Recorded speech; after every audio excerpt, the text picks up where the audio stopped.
Hello students, BSc third year की आज की क्लास में मैं स्टेबिलिटी ऑफ मैटर कॉम्प्लेक्सेस में relation between overall stability constant and free energy change तथा factor affecting the stability of complexes पर discuss करूंगा, जिसमें फर्स्ट है समग्र स्थायित्व स्थिरांक, जिसको बीटा के द्वारा रिप्रेजेंट करते हैं, तथा मुक्त ऊर्जा परिवर्तन डेल्टा जी में संबंध, relation between overall stability constant beta and free energy change delta G. हम जानते हैं कि डेल्टा जी बराबर, ये रिलेशन है डेल्टा जी बराबर minus R T natural log के।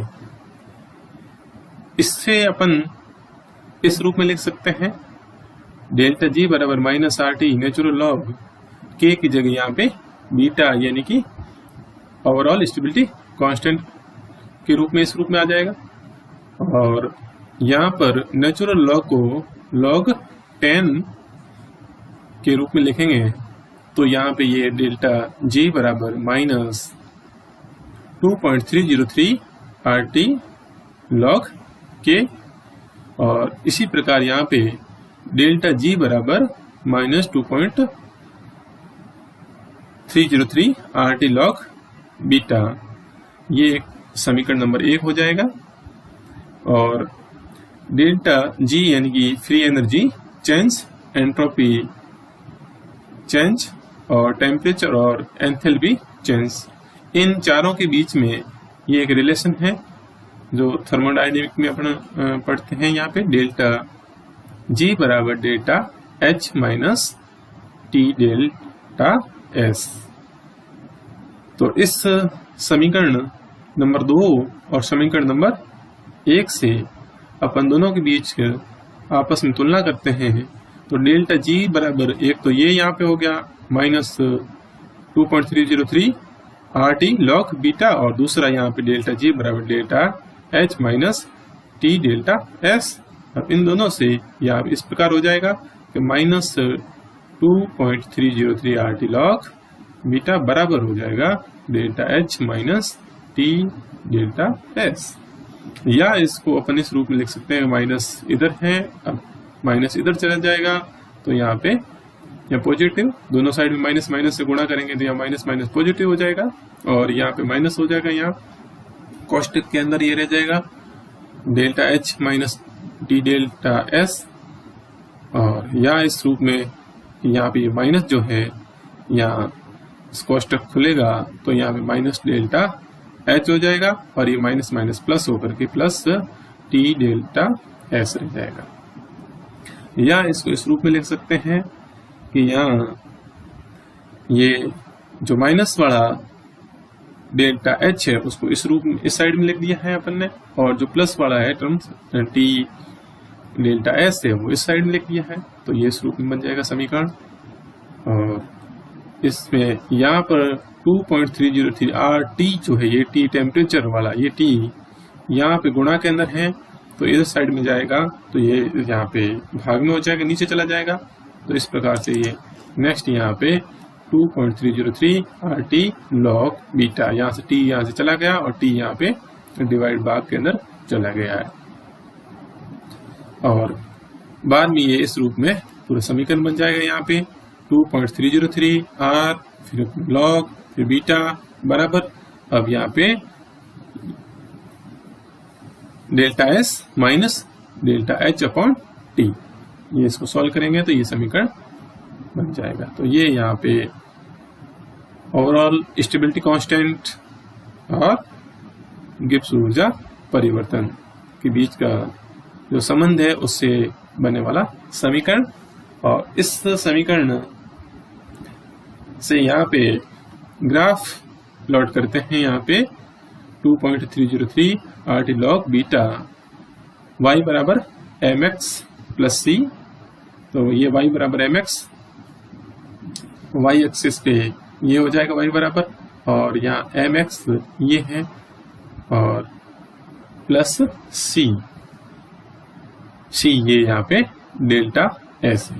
तो इसमें यदि ग्राफ प्लॉट करते हैं 2.303 RT log बीटा तथा 1/T और 1/T के बीच के अंदर ग्राफ खींचते हैं तो यहाँ पे एक स्ट्रेट लाइन प्राप्त होती है और जिसका यहाँ पर ढाल यानी कि स्लोप है वो यहाँ पे -ΔH होता है। तो इस उपरोक्त जो संबंध है उससे ज्ञात होता है कि जो बीटा है स्टेबिलिटी ओवरऑल जो स्टेबिलिटी कांस्टेंट है कि उच्च मान के लिए ये इसका मान कब हाई होगा, तो उसके लिए डेल्टा एस का अधिक धनात्मक मान होना चाहिए। देखो ये जो है वैल्यू उसमें इस बीटा का मान कब ज्यादा आएगा, तो यहाँ पे या तो ये डेल्टा एस है ये ज्यादा होगा, ये ज्यादा होगा, इसमें से जो माइनस होने वाली चीज होगी वो कम होगी। ये जैसे जैसे बढ़ेगा तो इसकी बीटा की वैल्यू बढ़ेगी आखिर, यानी कि एंट्रोपी परिवर्तन है वो अधिक धनात्मक होना चाहिए तथा डेल्टा एच यानी एंथैल्पी परिवर्तन का अधिक ऋणात्मक मान होना चाहिए। ये मान है डेल्टा एच का मान अधिक ऋणात्मक होगा, जितना ज्यादा यहाँ पे ऋणात्मक मान आएगा तो नेगेटिव मान यहाँ वाला ये नेगेटिव यहाँ पे माइनस पहले से ऑलरेडी है और इसका मान नेगेटिव में ज्यादा है तो ये प्लस का मान है वो ऊपर ज्यादा हो जाएगा और जो टी का डिवाइड करेंगे तो फुल मिलाकर के ये प्लस की जो वैल्यू है वो ज्यादा आएगी तो सीधी सी बात है डेल्टा एस में जुड़ने वाली भी वैल्यू ज्यादा होगी और बीटा का मान भी ज्यादा आएगा। यानी कि दो कंडीशन है, एक तो एंट्रोपी परिवर्तन का धनात्मक मान अधिक हो और एंथैल्पी परिवर्तन का ऋणात्मक मान अधिक हो। इन दोनों कंडीशनों के अंदर ओवरऑल स्टेबिलिटी कांस्टेंट बीटा का मान अधिक आएगा। और यानी कि यहाँ संकुल का निर्माण के समय डेल्टा एच यानी कि एंथैल्पी परिवर्तन का मान ऋणात्मक होता है, अर्थात संकुल का जो बनना है वो एक ऊष्माक्षेपी यानी एक्सोथर्मिक प्रक्रम है। तो ये यहाँ पे ओवरऑल स्टेबिलिटी कांस्टेंट और फ्री एनर्जी चेंज के बीच में रिलेशन। नेक्स्ट यहाँ पे संकुल के स्थायित्व को प्रभावित करने वाले कारक, factor affecting the stability of complex. संकुलों के स्थायित्व को प्रभावित करने वाले कारकों को निम्न प्रकार से वर्गीकृत किया गया है, जिसमें ए है केंद्रीय धातु आयन की प्रकृति, nature of metal, central metal ion, और दूसरा यहाँ पे नेचर ऑफ लिगेंड होगा। बी है वो नेचर ऑफ लिगेंड है, यानी कि लिगेंड की प्रकृति है। पहले यहाँ पर हम डिस्कस करेंगे केंद्रीय धातु आयन सेंट्रल मेटल आयन की प्रकृति, जिसमें पहला है केंद्रीय धातु आयन है, उसके ऊपर आवेश और उसके आकार के ऊपर किस प्रकार ये संकुल का जो स्थायित्व निर्भर करता है।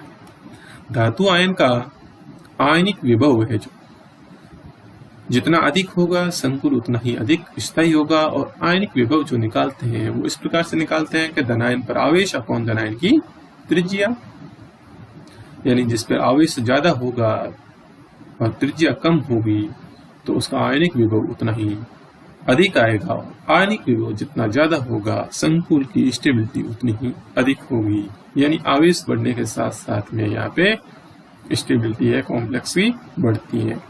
तो इस प्रकार धातु आयन पर आवेश जितना अधिक होगा तथा उसका आकार जितना छोटा होगा उसका आयनन विभव उतना ही अधिक होगा, तथा इस प्रकार आयन का संकुल उतना ही अधिक स्थायी होगा। जो निम्न उदाहरणों से अपन और अधिक स्पष्ट करते हैं। यहाँ पे फर्स्ट है जो वर्ग के अंदर यानी कि संक्रमण तत्वों के अंदर ऊपर से नीचे जाने पर, एक वर्ग के अंदर ऊपर से नीचे जाने पर उच्चतर जो है ऑक्सीकरण अवस्था का स्थायित्व बढ़ता है, हायर जो ऑक्सीडेशन स्टेट है उसकी स्टेबिलिटी अप टू डाउन बढ़ती है। इसी प्रकार एक ही धातु आयन की उच्च ऑक्सीकरण अवस्था का संकुल है वो अधिक स्थायी होता है। यानी एक ही धातु आयन है, जैसे यहाँ पे दोनों में यहाँ पे धातु आयन है वो आयरन है, और आयरन यहाँ पे +3 ऑक्सीडेशन स्टेट के अंदर है, जबकि यहाँ पर आयरन +2 ऑक्सीडेशन स्टेट के अंदर है। +3 ऑक्सीडेशन स्टेट अधिक है, इसका मतलब ये जो कॉम्प्लेक्स है वो इस कॉम्प्लेक्स की तुलना में अधिक स्थायी। एक संक्रमण श्रेणी में परमाणु संख्या बढ़ने पर संकुलों का स्थायित्व बढ़ता है। परमाणु संख्या बढ़ेंगे संक्रमण श्रेणी में, लेफ्ट टू राइट जाएंगे तो परमाणु संख्या बढ़ेगी और उसके साथ साथ में संकुलों का स्थायित्व बढ़ता है। क्यों बढ़ता है कि समान आवेश के धनायनों का आकार घटता है। लेफ्ट टू राइट एक संक्रमण श्रेणी के अंदर बन जाते हैं तो उसका आकार है वो घटता है, और जब आकार घटेगा उसके साथ साथ में स्टेबिलिटी है वो बढ़ेगी। कुल मिलाकर आयनिक विभव है वो ज्यादा आएगा। धनायन का आकार जितना छोटा होगा, आवेश जितना अधिक होगा, उसका आयनन विभव उतना ही अधिक होगा और उससे बनने वाला जो कॉम्प्लेक्स है उतना ही ज्यादा स्टेबल होगा। यहाँ आप देख रहे हैं स्थायित्व का क्रम जो दिख रहा है, ये एक संक्रमण श्रेणी में लेफ्ट टू राइट मैंगनीज, फिर आयरन, कोबाल्ट, निकल और कॉपर। तो यहाँ लेफ्ट टू राइट जा रहे हैं, दोनों सब के सब है यहाँ पे 2+ ऑक्सीडेशन स्टेट के अंदर है, समान ऑक्सीकरण अवस्था है।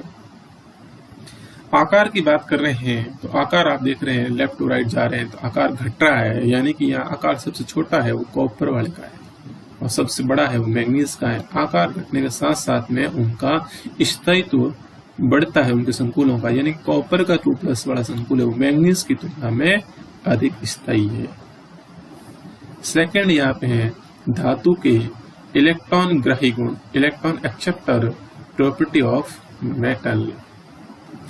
धातु का इलेक्ट्रॉन ग्राही गुण यानी इलेक्ट्रॉन को एक्सेप्ट करने वाला जो प्रॉपर्टी है वो कई कारकों जैसे धातु का आकार, ऑक्सीकरण अवस्था उसके इलेक्ट्रॉनिक विन्यास के ऊपर निर्भर करता है।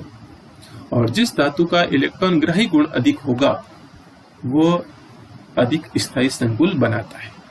इलेक्ट्रॉन ग्राही गुण ज्यादा धातु का तो सीधी सी बात है वो लिगेंड से इलेक्ट्रॉन है वो ज्यादा आकर्षित करेगा, ज्यादा प्रबल बॉन्ड बनाएगा और उससे बनने वाला जो संकुल यौगिक होगा वो ज्यादा स्थायी होगा।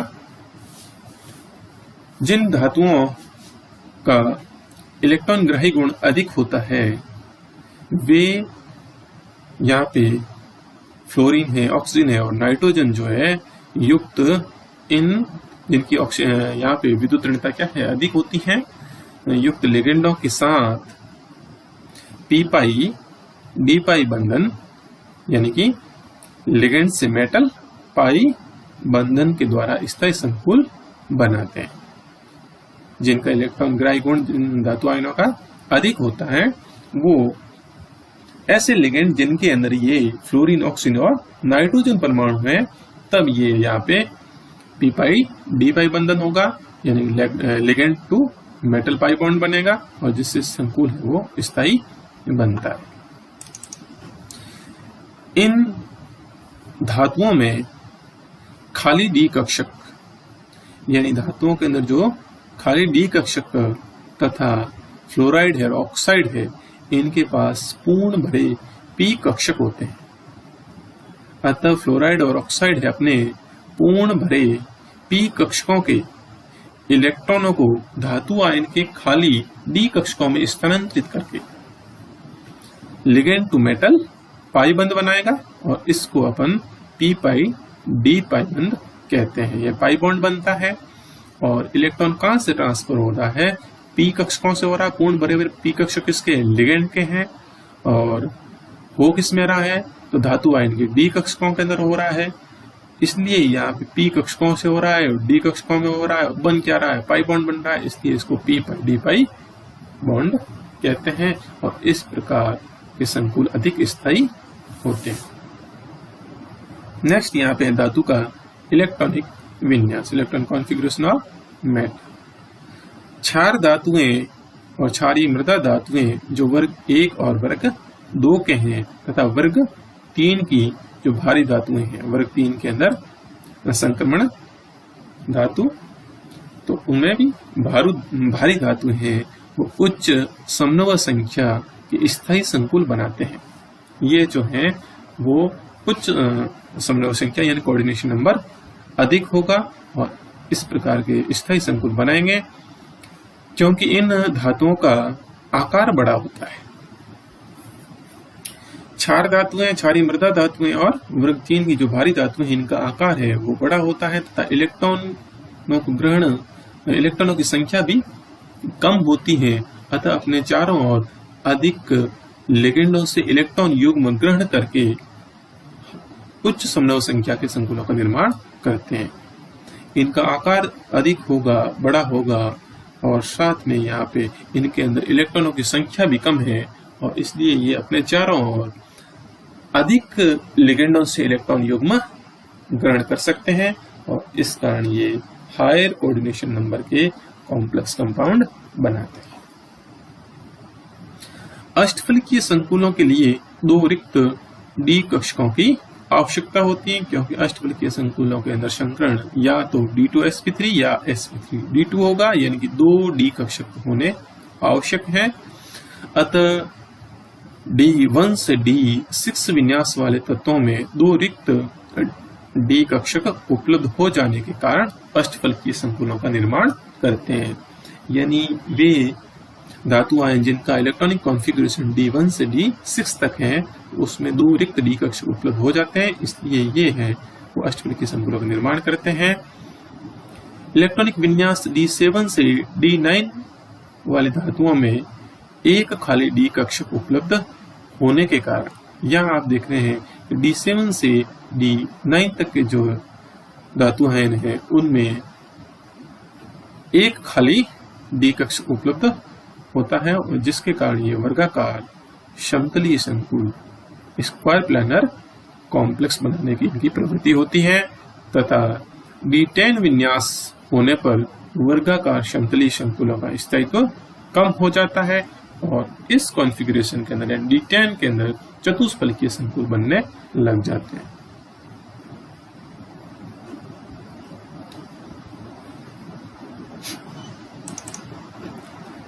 किसी धनायन का अक्रिय गैस विन्यास, ये inert gas configuration N-1 S2P6 हो तो उसकी जो ध्रुवण शक्ति है, जो पोलराइजिंग पावर है, वो छद्म अक्रिय गैस विन्यास यानी स्यूडो इनर्ट गैस कॉन्फ़िगरेशन जैसा कि N-1 S2P6 D10, ये है इनर्ट गैस कॉन्फ़िगरेशन कहलाता है, स्यूडो इनर्ट गैस कॉन्फ़िगरेशन, और ये तो है इनर्ट गैस कॉन्फ़िगरेशन।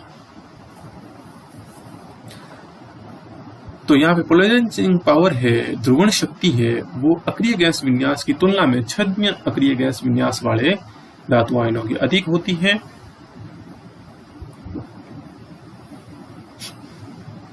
यहाँ तो जैसे यहाँ पे एक एग्जांपल दिया हुआ है कि कॉपर +1 ऑक्सीडेशन स्टेट के अंदर और कैडमियम है 2+ ऑक्सीडेशन स्टेट के अंदर, यहाँ ये दोनों ही है। इस स्थिति के अंदर इनका छद्म अक्रिय गैस विन्यास होता है, और इन आयनों की जो ध्रुवण शक्ति है वो सोडियम प्लस यानी कॉपर के जैसा है, इसके ऊपर भी धनावेश 1 ही है, इसके ऊपर धनावेश 2 है, यानी किसके जैसा, कैडमियम के जैसा कैल्शियम है 2+।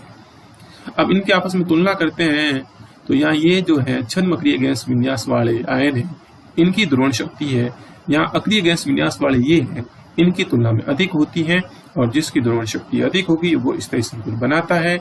इसी कारण से यहाँ पे समान आवेश होने पर सोडियम की तुलना में यहाँ पे कॉपर का जो संकुल बनता है, तथा यहाँ पे कैल्शियम 2+ की तुलना में या कैडमियम आयन का संकुल जो बन रहा है वो अधिक स्थायी होते हैं। नेक्स्ट यहाँ क्रिस्टल क्षेत्र स्थायीकरण ऊर्जा CFSE। प्रथम संक्रमण श्रेणी के द्विधनावेशित धातु आयनों की त्रिज्या परमाणु क्रमांक बढ़ने के साथ घटती है, यह पता है प्रथम संक्रमण श्रेणी के अंदर अपन, और उसकी भी कैसी द्विधनावेशित धातु आयनों की। अभी पहले एग्जांपल दिया था मैग्नीज से लेकर के जो कॉपर तक था, तो वहां पे परमाणु क्रमांक बढ़ने के साथ साथ में इनकी परमाणु त्रिज्या घटती है, अतः इनके संकुलों का स्थायित्व परमाणु क्रमांक बढ़ने के साथ साथ बढ़ता है। लेकिन प्रायोगिक तौर पर यह देखा गया कि जिन धातु आयनों की CFSE का मान अधिक था, उनके संकुलों का अतिरिक्त स्थायित्व होने के कारण ये संकुल अधिक स्थायी होते हैं। जिनके धातु आयनों के लिए CFSE का मान अधिक है, तो उनका स्टेबिलिटी, बनने वाले संकुलों की जो स्टेबिलिटी है वो अधिक होती है। और जबकि यहाँ पे स्कैंडियम 3+ है और मैंगनीज 2+ है और जिंक 2+ है, ये संकुल है और इनके अंदर यहाँ जैसे स्कैंडियम 3+ के अंदर कॉन्फ़िगरेशन है वो D0 है, मैंगनीज 2+ के अंदर D5 है और जिंक 2+ के अंदर यहाँ पे D10 है।